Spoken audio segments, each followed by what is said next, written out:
Hello guys and welcome back to the next video of Little Scholars where future lies in your own abilities.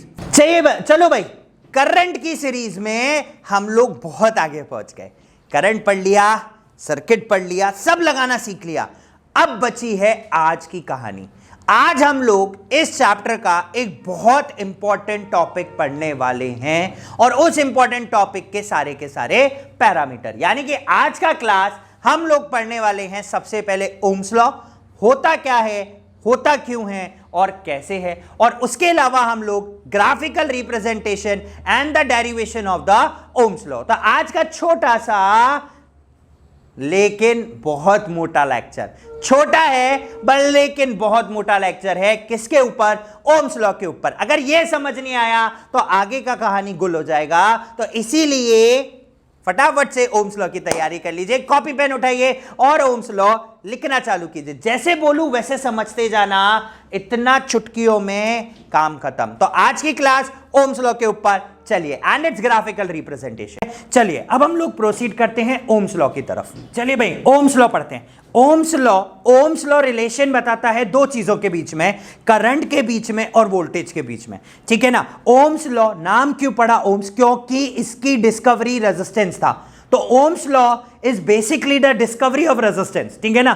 कोई relation नहीं है voltage और current का, but इसका उल्टा भाषा क्या है? इसका उल्टा भाषा है that Ohm's law is basically the discovery of resistance की डिस्कवरी ओम्स लॉ है, ठीक है ना। अब देखिए ओम्स लॉ में हमारे पास क्या है, हम ओम्स लॉ के अंदर दो चीजें पढ़ेंगे, the relation between voltage and current. तो इन दोनों के बीच का रिलेशन ओम्स लॉ है, ठीक है। ओम्स लॉ पढ़ते समय हमें पहली चीज जो ध्यान रखनी है वो ये चीज ध्यान रखनी है कि आप टेम्परेचर कांस्टेंट, प्रेशर कांस्टेंट, इन सबको कांस्टेंट कर देना, क्योंकि आपने इनको बदला तो वोल्टेज और करंट दोनों बदलना स्टार्ट हो जाएंगे। कारण क्या है उसके बदलने का, मैं आपको बताता हूं। देखो, एक वायर है, एक वायर के अंदर करंट फ्लो हो रहा है, इलेक्ट्रॉन्स जा रहे हैं। जैसे ही आपने टेम्परेचर इंक्रीज करना चालू किया, इलेक्ट्रॉन्स के पास एनर्जी गई, इलेक्ट्रॉन्स के पास जैसे ही एनर्जी गई, इलेक्ट्रॉन्स और तेजी से भागने लगे। आपको मैं बूस्टअप कर दूं, मोटिवेट कर दूं,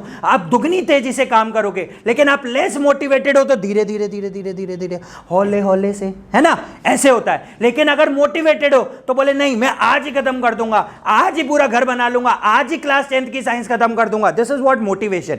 तो जैसे ही उन इलेक्ट्रॉन के पास एनर्जी पहुंचा, वो मोटिवेट हुए, उनमें एनर्जी मिला और वो भागना चालू हुए। बोले हम आज पहुंचेंगे, आज ही पूरी जिंदगी का करंट इधर से उधर ट्रांसफर कर देंगे, आज ही सारी जगह आग लगा देंगे, ठीक है ना। तो अब जब इलेक्ट्रॉन तेजी से जाने लगे तो पोटेंशियल डिफरेंस भी हुआ और करंट ऑटोमेटिकली तेज होने लग गया, ठीक है, राइट। बहुत अच्छा एग्जांपल है। अगर आप जनरली नोट करो, गर्मियों के अंदर हाई टेंशन लाइन के वायर्स ऐसे लटक जाते हैं, ठीक है ना, और वही वायर सर्दियों के अंदर ऐसे चौड़ा हो जाता है। कारण क्या है कि जब गर्मी होती है, इलेक्ट्रॉन्स के पास एडिशनल एनर्जी जाती है, वो तेजी से मूव करते हैं, वायर एक्सपेंड होता है, आवाज आना चालू होती है। कभी हाई टेंशन लाइन के नीचे खड़े होकर देखना, पकड़ना मत, सिर्फ खड़े होकर देखना, आपको बहुत तेजी से आवाज आएगी। वो इलेक्ट्रॉन्स का कोलिजन है गर्मियों में, लेकिन यही आवाज सर्दियों में मिसिंग हो जाती है। टेम्परेचर कम, मोटिवेशन कम, ठंड लग रही है, आराम से मम्मी अभी आज रजाई से नहीं निकल रहा, कल निकल लूंगा, कल पढ़ाई कर लूंगा, ऐसा लगता है कि 10th अगले साल दे लूं तो बहुत अच्छी बात है ना। ऐसा होता है, ऐसा जर्नली होता है। तो यू हैव टू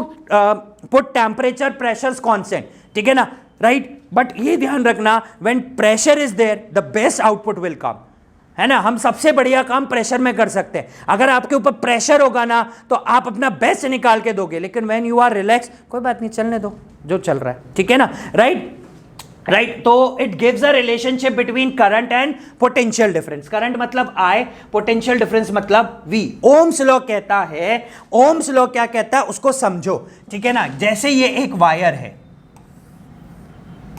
इस वायर के अंदर दो पॉइंट पर कुछ पोटेंशियल है। मैंने माना यहां V1 है और मैंने माना यहां V2 है, ठीक है। V1 is higher potential and V2 is lower potential. तो इलेक्ट्रॉन जो है वो लोअर से हायर की तरफ क्या करेंगे? मूव करेंगे। तो ओम्स लॉ कहता है कि जितना ज्यादा पोटेंशियल का डिफरेंस, ठीक है ना, V2 माइनस V1 जितना ज्यादा हाई होगा, उतना ही ज्यादा इलेक्ट्रॉन पे फोर्स लगेगा और उतनी तेजी से इलेक्ट्रॉन्स मूव करेंगे, और जितनी तेजी से इलेक्ट्रॉन मूव करेंगे उतनी तेजी से करंट फ्लो होगा। बहुत अच्छा एग्जांपल देता हूं मैं आपको। आपके घर में लौकी की सब्जी बनी है, लेकिन आपके दोस्त के यहां पालक पनीर, मटर पनीर, शाही पनीर बना, उसका कुछ भी बना है, तो क्या होगा? जितना ज्यादा डिफरेंस, आप उतनी तेज, मम्मी आज खाना मत बनाना, मम्मी आज पेट भर रहा है, मैं दोस्त के यहाँ जाऊंगा, ठीक है ना। और हम फटाफट बोले खाना खाते, डिनर करते हैं 8 बजे, हम 6 बजे से पहुंच गए, कहीं खत्म ना हो जाए, ठीक है ना। राइट और रॉन्ग, है ना। और मान लो दूसरे केस में आपके यहां लौकी बनी है और उसके यहां बैगन बना है, आपको बैगन कम पसंद है थोड़ा सा, तो आप ठीक है यार, हाँ चलो, बट लौकी से तो बेटर है ना, तो आप आराम से जाओगे, ठीक है भाई, हाँ आ जाऊंगा, 8 बजे तक आ जाऊंगा, दोनों भाई साथ में खाएंगे, है ना, ऐसा कुछ, राइट। तो जितना ज्यादा पोटेंशियल डिफरेंस उतनी तेजी से इलेक्ट्रॉन फ्लो करेगा, और जितनी तेजी से इलेक्ट्रॉन फ्लो करेगा उतना ही ज्यादा करंट कॉन्स्टिट्यूट करेगा, ठीक है। तो यानी कि ओम्स लॉ कहता है that V is directly proportional to I. Greater the potential difference, greater will be the value of current. Lower the potential difference, lower will be the value of current. ये हम proportionality का sign हटाते हैं और हमने लगाया V is equals to I into R. This R is Ohm's constant. ठीक है, Ohm's law constant, proportionality constant, ये आई यहां चला गया, so V upon I is constant which is equals to R, and this R is known as resistance. ठीक है, ये R क्या कहलाता है? रेजिस्टेंस कहलाता है। और अगर आप नोट करें कि हर बार V और I का रेशियो सेम होगा, वो बदलेगा नहीं, एक टेम्परेचर के ऊपर रेजिस्टेंस की वैल्यू एक हमेशा सेम रहेगी। हमने देखा 10 ओम का बल्ब है तो 10 ओम ही रह रहा है, बदल नहीं रहा, और उतना ही करंट फ्लो हो रहा है और उतना ही वोल्टेज आप किसी भी पॉइंट पे नाप दो, ठीक है, राइट। अब बात आती है, बोले sir what do you mean by resistance? Resistance को इंग्लिश में तोड़ोगे तो रेजिस्ट मतलब रोकने वाला। अब ये जनरेट कहां से हो रहा है उसको समझना, ठीक है ना। ये जनरेट होता है, एक वायर लो, एक वायर में इलेक्ट्रॉन्स रखे, ठीक है ना, मैं आपको समझाता हूं कि कैसे होता है ये, राइट। आओ, ये वायर है, कंसिडर करो इसको वायर है, मैंने इसमें इलेक्ट्रॉन भर दिए, 1 2, यहां इलेक्ट्रॉन भरे हुए हैं, ये इलेक्ट्रॉन करंट लेके जा रहे हैं, ठीक है, राइट। अब जब ये इलेक्ट्रॉन टकराएंगे तो कुछ सेकंड के लिए रुकेंगे, और जैसे ये इलेक्ट्रॉन रुके तो क्या हुआ? इलेक्ट्रॉन लेके जाता है करंट को, तो करंट भी रुक गया।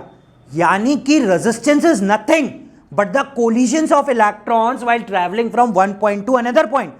अगर ज्यादा कोलिजन, ज्यादा इलेक्ट्रॉन रुका तो करंट उतनी धीरे पहुंचेगा, कम कोलिजन, कम इलेक्ट्रॉन रुका उतनी तेजी से करंट पहुंचेगा। यानी कि there will be a inverse relation between current and resistance, और आपको वो यहां पर आराम से नोट करने में आ रहा है कि करंट और रेजिस्टेंस में there will be inverse relation, V upon I is equals to R, और I is equals to V upon R।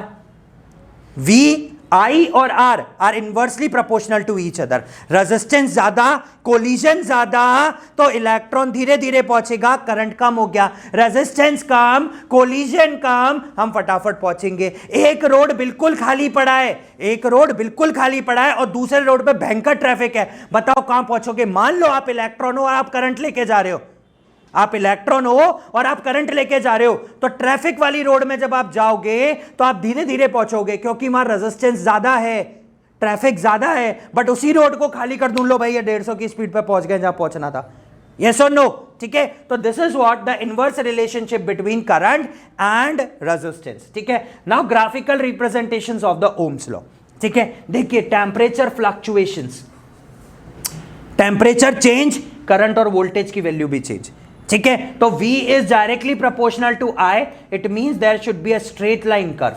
V बढ़ता जाएगा, I बढ़ता जाएगा, वो पोटेंशियल डिफरेंस बढ़ाते जाओगे, करंट कंसंट्रेशंस बढ़ते चले जाएंगे। So there is a direct relation between current and voltage, आप एक बढ़ाओ दूसरा भी बढ़ेगा। The current is inversely proportional to R। अच्छा, अब मैं क्या करता हूं, 2 पॉइंट लेता हूं,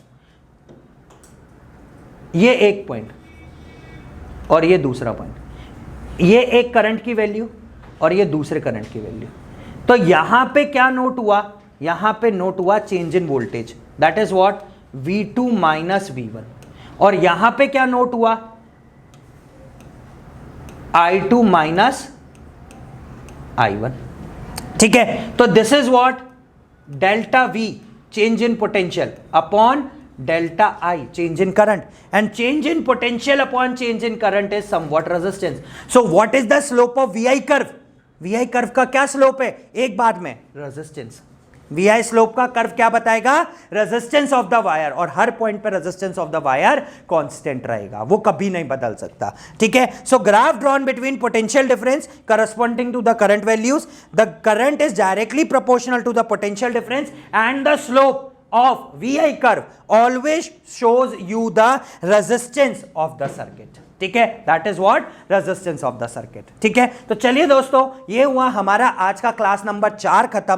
क्लास नंबर 5 के अंदर हम रेजिस्टेंस सीरीज पैरेलल कॉम्बिनेशन के साथ अगला क्लास चालू करेंगे, क्लास नंबर 5, और उसके बाद 2 लाइव सेशंस जो कि कंप्लीटली न्यूमेरिकल के ऊपर डिपेंड होंगे। ठीक है, और उसके बाद 2 लेक्चर और ये हमारा चैप्टर इस वीक के अंदर खत्म। तो दोस्तों, आज की क्लास के लिए यही, कल फिर आपके साथ एक और नई क्लास के साथ मिलेंगे। तब तक के लिए धन्यवाद, अलविदा।